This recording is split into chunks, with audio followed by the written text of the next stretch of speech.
Happy and fortunate were the times when that most daring knight Don Quixote of La Mancha was sent into the world, for by reason of his having formed a resolution so honourable as that of seeking to revive and restore to the world the long lost and most defunct order of knights errantry, we now enjoy in this age of ours, so poor in light entertainment, not only the charm of his veracious history, but also the tales and episodes contained in it which are, in a measure, no less pleasing,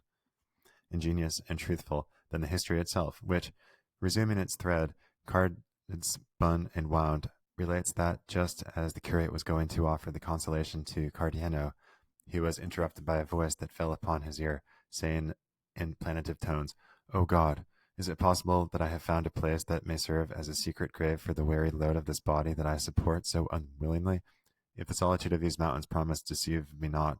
it is so. Ay, woe is me! How much more grateful to my mind will be the society of these rocks and breaks that permit me to complain of my misfortune to heaven, than that of any human being, for there is none on earth to look for the counsel in doubt, comfort in sorrow, or relief in distress." All this was heard indistinctly by the curate and those with him, and as it is seemed to them to be uttered close by, as indeed it was, they got up to look for the speaker, and before they had gone 20 paces, they discovered behind a rock, seated at the foot of an ash tree, a youth in the dress of a peasant, whose face they were unable to at the moment to see, as he was leaning forward, bathing his feet in the brook that flowed past. They approached so silently that he did not perceive them, being fully occupied in bathing his feet, which were so fair that they looked like two pieces of shining crystal brought forth among the other stones of the brook. The whiteness and beauty of these feet struck them with surprise, for they did not seem to have been made to crush clods, or to follow the plough and the oxen, as their owner's dress suggested. And so, finding they had not been noticed, the curate who was in front made a sign to the other two to conceal themselves behind some fragments of rock that lay there, which they did, observing closely what the youth was about. He had on a loose double-skirted dark brown jacket bound tight to his body with a white cloth. He wore besides breeches and gaiters of brown cloth, and on his head a brown montera, and he had the gaiters turned up as far as the middle of the leg, which verily seemed to be one of pure alabaster. As soon as he had done bathing his beautiful feet, he wiped them with a towel he took from under the montera, on taking off which he raised his face, and those who were watching him had an opportunity to see a beauty so exquisite that Cardiano said to the curate in a whisper, "As this is not Lucinda, it is no human creature but a divine being." The youth then took off the montera, and shaking his head from side to side, there broke loose and spread out a mass of hair that the beams of the sun might have envied. By this they knew that what they had seemed to be present was a lovely woman, nay, the most beautiful of the eyes the two of them had ever beheld, or even Cardenio's, as if they had not seen and known Lucinda, for he afterwards declared that only the beauty of Lucinda could compare with this. The long auburn tresses not only covered her shoulders, but such was their length and abundance concealed her all around beneath their masses, so that, except the feet, nothing from her was visible. She now used her hands as a comb, and if her feet had seemed like bits of crystal in the water, her hands looked like pieces of driven snow among her locks, all which increased not only the admiration of the three beholders, but their anxiety to learn who she was. With this object they resolved to show themselves, and at the stir they made in getting upon their feet, the fair damsel raised her head, and, parting her hair from before her eyes with both hands, she looked to see who had made the noise, and the instant she perceived them she started to her feet, and without waiting to put on her shoes or gather up her hair, hastily snatched up a bundle as though of clothes that she had beside her, and, scared and alarmed, endeavored to take flight, but before she had gone 6 paces she fell to the ground, her delicate feet being unable to bear with the roughness of the stones, seeing which the three hastened towards her, and the curate, addressing her first, said, "Stay, Senora, whoever you may be, for those whom you see here only desire to be of service to you. You have no need to attempt flight, so heedless, for neither can your feet bear it, nor we allow it." Taken by surprise and bewildered, she made no reply to these words. They, however, came toward her, and the curate, taking her hand, went on to say, "What your dress would hide, Senora, is made known to us by your hair, a clear proof that it can be no trifling cause that has disguised your beauty in a garb so unworthy of it, and sent it into solitudes like these where we have had the good fortune to find you, if not to relieve your distress, at least to offer your comfort, for no distress so long as life lasts can be so oppressive or reach such a height as to make the sufferer refuse to listen to comfort offered with good intention." And so, Senora, or Senor, or whatever you prefer to be, dismiss the fears that our appearance has caused you, and make us acquainted with your good or evil fortunes. For all of us together, or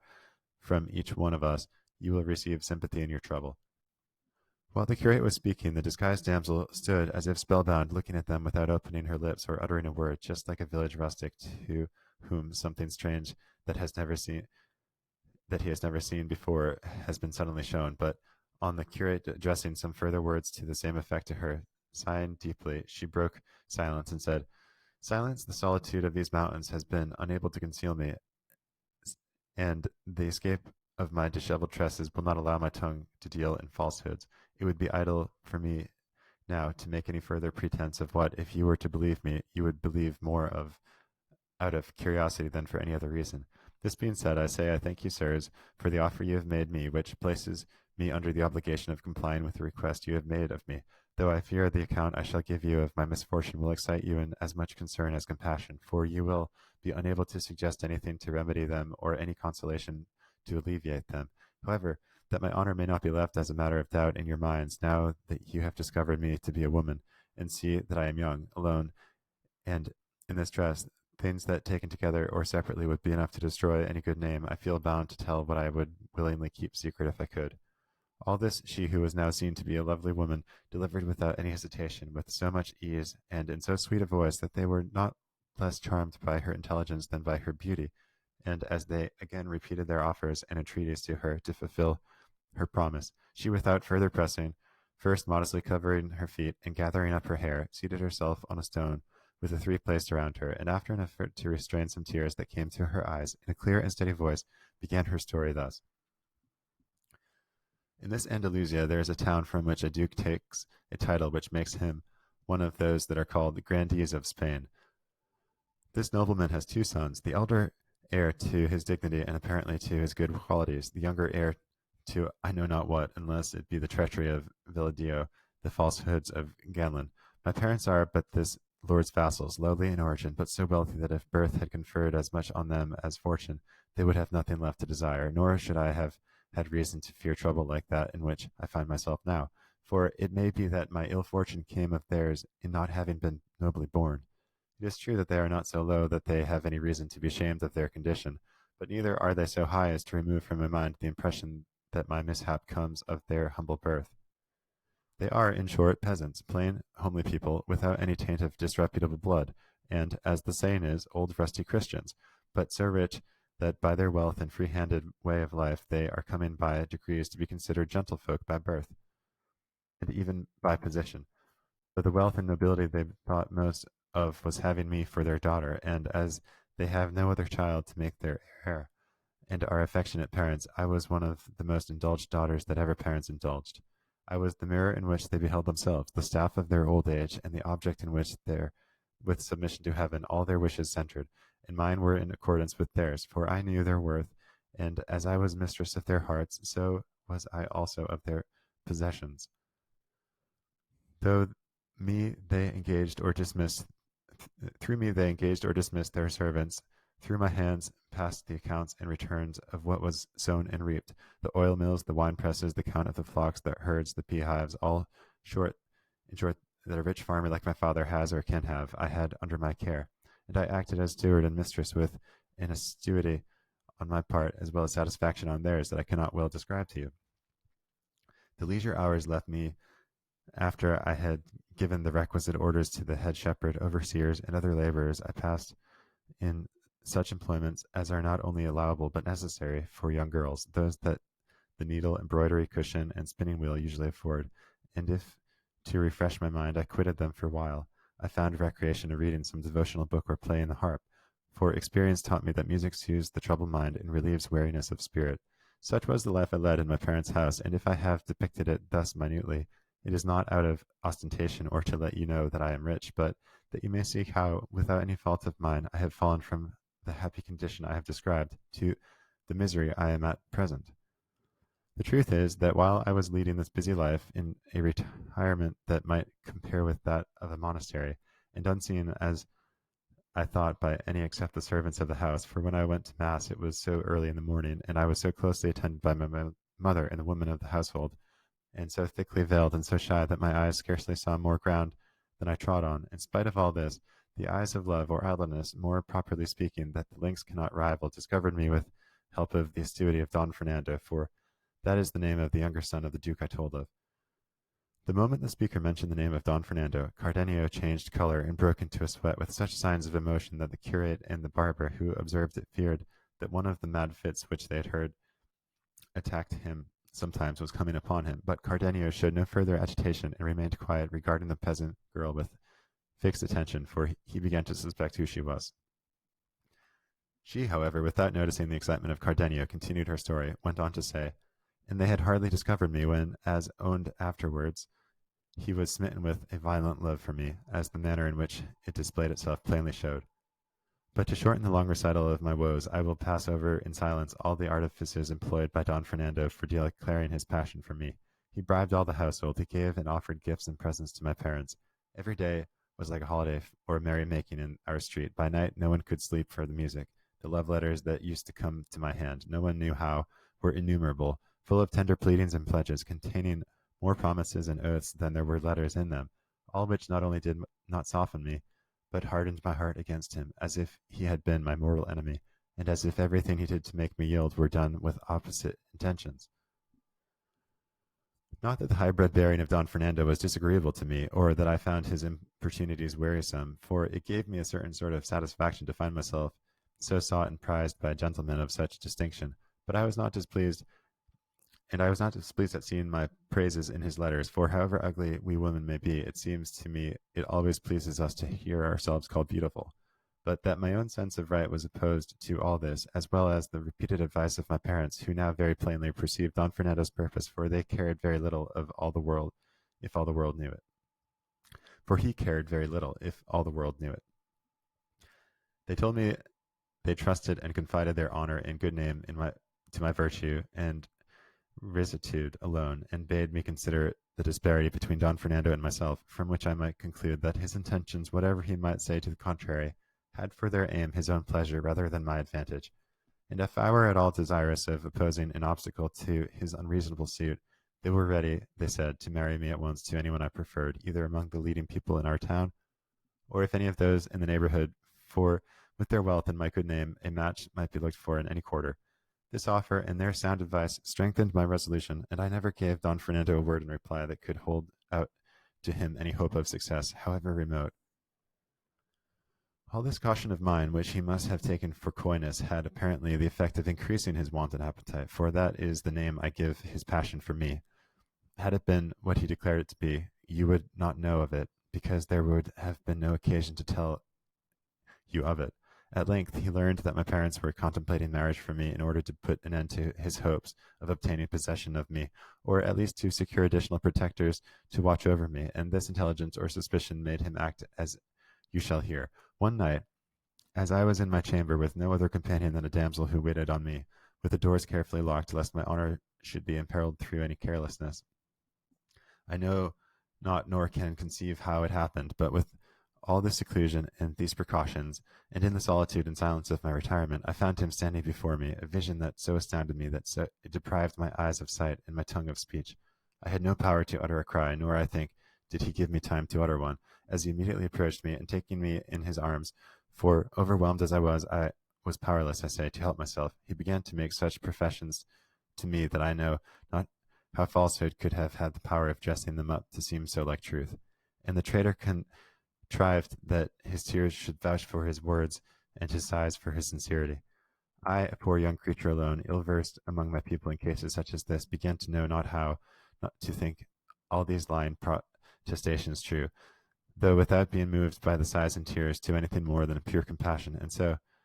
as the first feelings of bewilderment passed away, I began in some degree to recover myself. I said to him with more courage than I thought I could have possessed, if, as I am now in your arms, Signor, I were in the claws of a fierce lion, and my deliverance could be procured by doing or saying anything to the prejudice of my honor, it would no more be in my power to do it or say it than it would be possible that what was should not have been. So then, if you hold my body clasped in your arms, I hold my soul secured by virtuous intentions very different from yours. As you will, See if you attempt to carry them into effect by force. I am your vassal, but I am not your slave. Your nobility neither has nor should have any right to dishonor or degrade my humble birth, and low-born peasant as I am, I have my self-respect as much as you, a lord, gentleman. With me, your violence will be to no purpose. Your wealth will have no weight. Your words will have no power to deceive me, nor your sighs or tears to soften me. Were I to see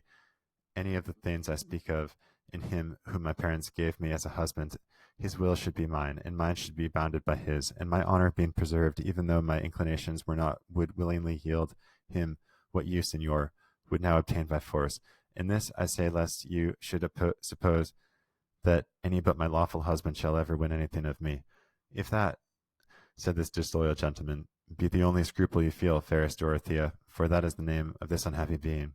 here I give you my hand to be yours, and let heaven from which nothing is hid,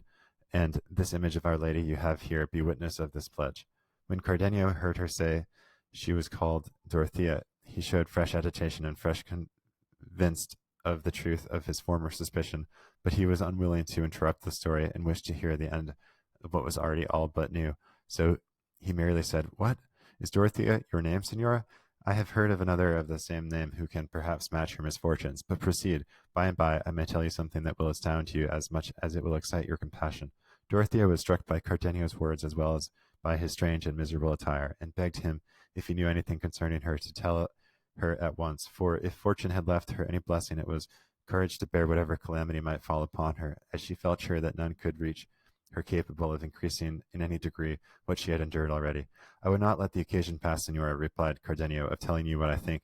if what I suspect were the truth, but so far there has been no opportunity, nor is it of any importance to you to know it." "Be it as it may," replied Dorothea. "What happened in my story was that Don Fernando, taking an image that stood in the chamber, placed it as a witness of our betrothal, and with the most binding words and extravagant oaths gave me his promise to become my husband, though before he had made an end of pledging himself, I bade him consider well what he was doing, and think of the anger his father would feel at seeing him married to a peasant girl, and one of his vassals. I told him not to let my beauty, such as it was, blind him, for that was not enough to furnish an excuse for his transgression. And if in the love he bore me he wished to do me any kindness, it would be to leave my lot to follow its course at the level my condition required. For marriages so unequal never brought happiness, nor did they continue long to afford the enjoyment they began with. All this that I have now repeated I said to him, and much more which I cannot recollect, but it had no effect in inducing him to forego his purpose. He who has no intention of pain does not trouble himself about difficulties when it is striking the bargain. At the same time I argued the matter briefly in my own mind, saying to myself, I shall not be the first who has risen through marriage from lowly to lofty station, nor will Don Fernando be the first whom beauty, or, as is more likely, a blind attachment, has led to mate himself below his rank. Then, since I am introducing no new usage or practice, I may as well avail myself of the honor that chance offers me, for even though his inclination for me should not outlast the attachment of his wishes, I shall be, after all, his wife before God. And if I strive to repel him by scorn, I can see that, fair means failing, he is in a mood to use force, and I shall be left dishonored and without any means of proving my innocence to those who cannot know how innocently I have come to be in this position. For what arguments would persuade my parents that this gentleman entered my chamber without any consent? All these questions and answers passed through my mind in a moment, but the oaths of Don Fernando, the witness he appealed to, the tears he shed, and lastly the charms of his person and his high-bred grace, which, accompanied by such signs of genuine love, might well have conquered a heart even more free and coy than mine, these were the things that more than all began to influence me and lead me unawares to my ruin. I called my waiting maid to me, that there might be a witness on earth besides those in heaven, and again Don Fernando renewed and repeated his oaths, invoked as witness fresh saints in addition to the former ones, called down upon himself 1,000 curses hereafter should he fail to keep his promise, shed more tears, redoubled his sighs, and pressed me closer in his arms, from which he had never allowed me to escape. And so I was left by my maid, and ceased to be won, and he became a traitor and a perjured man. The day which followed the night of my misfortune did not come so quickly, I imagine, as Don Fernando wished, for when desire has attained its object, the greatest pleasure is to fly from the scene of pleasure. I say so because Don Fernando made all haste to leave me, and by the adroitness of my maid, who was indeed the one who had admitted him, gained the street before daybreak, but on taking leave of me he told me, though not with as much earnestness and fervour as when he came, that I might rest assured of his faith and of the sanctity and sincerity of his oaths. And to confirm his words, he drew a rich ring off his finger and placed it upon mine. He then took his departure, and I was left, I know not whether sorrowful or happy. All I can say is I was left agitated and troubled in mind, and almost bewildered by what had taken place, and I had not the spirit, or else it did not occur to me, to chide my maid for the treachery she had been guilty of in concealing Don Fernando in my chamber, for as yet I was unable to make up my mind whether what has befallen me was parting for good or evil. I told Don Fernando at parting that as I was now his, he might see me on other nights in the same way, until it should be his pleasure to let the matter become known. But, except the following night, he came no more, nor for more than a month could I catch a glimpse of him in the street or in church, while I wearied myself with watching for one, although I knew he was in the town, and almost every day went out hunting, and a pastime he was very fond of. I remember well how sad and dreary those days and hours were to me. I remember well how I began to doubt as they went by, and even to lose confidence in the faith of Don Fernando. And I remember too how my maid heard those words in reproof of her audacity that she had not heard before, and how I was forced to put a constraint on my tears and on the expression of my countenance, not to give my parents cause to ask me why I was so melancholy, and drive me to invent falsehoods in reply. But all this was suddenly brought to an end, for the time came when all such considerations were disregarded, and when there was no further question of honor, when my patience gave way, and the secret of my heart became known abroad. The reason was that a few days later it was reported in the town that Don Fernando had been married in a neighboring city to a maiden of rare beauty, the daughter of parents of distinguished position, though not so rich that her portion would entitle her to look so brilliant a match. It was said, too, that her name was Lucinda, and that at the betrothal some strange things had happened. Cardenio heard the name of Lucinda, but he only shrugged his shoulders and bit his lips, bent his brows, and before long 2 streams of tears escaped his eyes. Dorothea, however, did not interrupt her story, but went on in these words. This sad intelligence reached my ears, and instead of being struck with a chill with such wrath and fury did my heart burn that I scarcely restrained myself from rushing out into the streets, crying aloud and proclaiming openly the perfect perfidy and treachery of which I was the victim. But this transport of rage was for the time checked by a resolution I formed, to be carried out the same night, and that was to assume this dress, which I got from a servant of my father's, one of the Zagels, as they are called in farmhouses, to whom I confided the whole of my misfortune, and whom I entreated to accompany me to the city where I heard my enemy was. He, though he remonstrated with me for my boldness, and condemned my resolution, when he saw me bent upon my purpose, offered to bear me company, as he said, to the end of the world. I at once packed up in a linen pillowcase a woman's dress and some jewels and money to provide for emergencies, and in the silence of the night, without letting my treacherous maid know, I sallied forth from the house, accompanied by my servant, and abundant anxieties, and on foot set out for the city, but borne, as it were, on wings by my eagerness to reach it, if not to prevent what I presumed to be already done, at least to call upon Don Fernando to tell me with what conscience he had done it. I reached my destination in 2 days and a half, and on entering the city inquired for a house of Lucinda's parents. The first person I asked gave me more in reply than I sought to know. He showed me the house, and told me all that had occurred at the betrothal of the daughter of the family, an affair of such notoriety in the city that it was the talk of every knot of idlers in the street. He said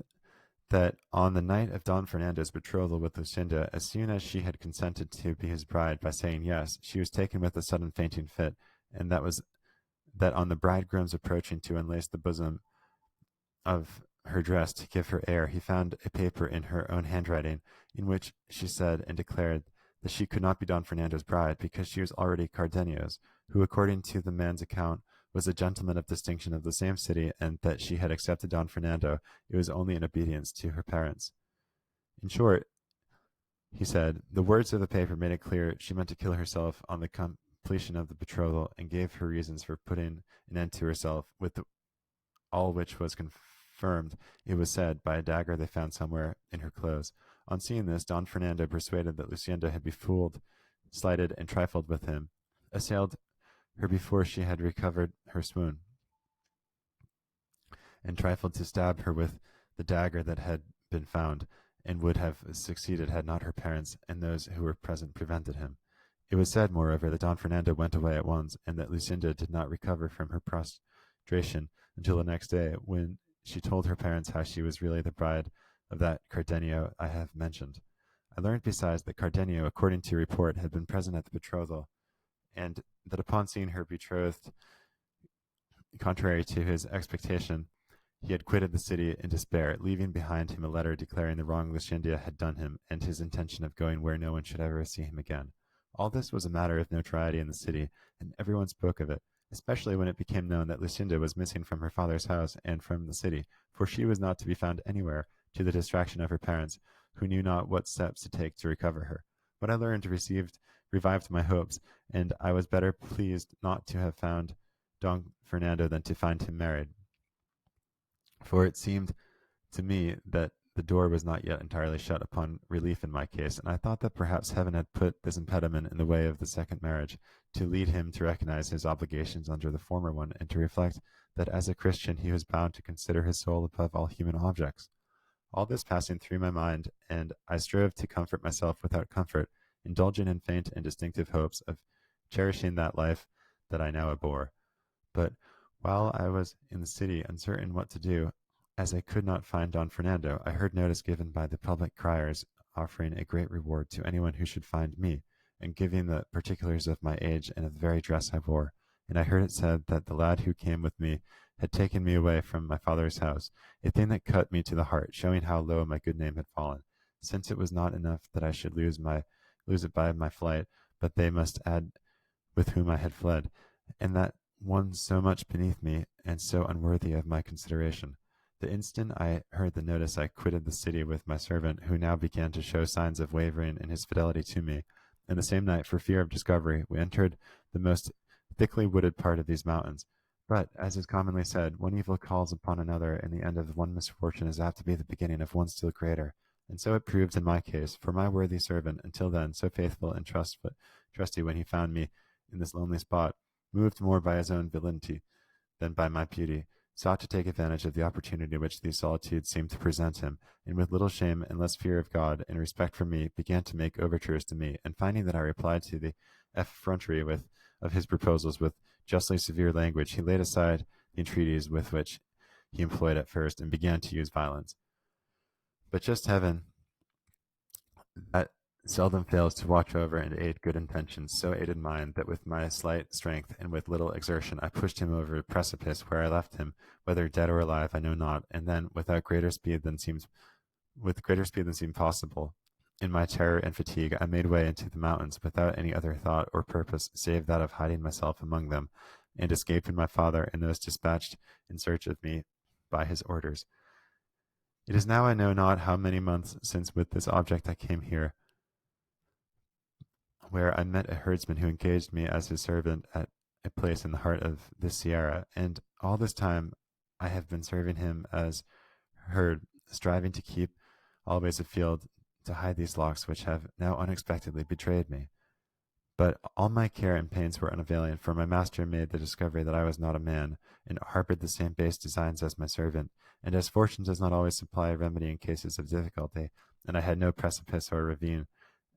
at hand down which to fling the master and cure his passion,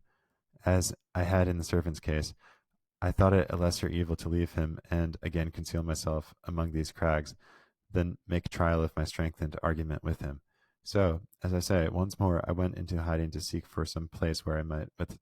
sighs and tears, implore Heaven to have pity on my misery, and grant me help and strength to escape from it, or let me die among the solitudes, leaving no trace of an unhappy being who, by no fault of hers, has furnished matter for talk and scandal at home and abroad.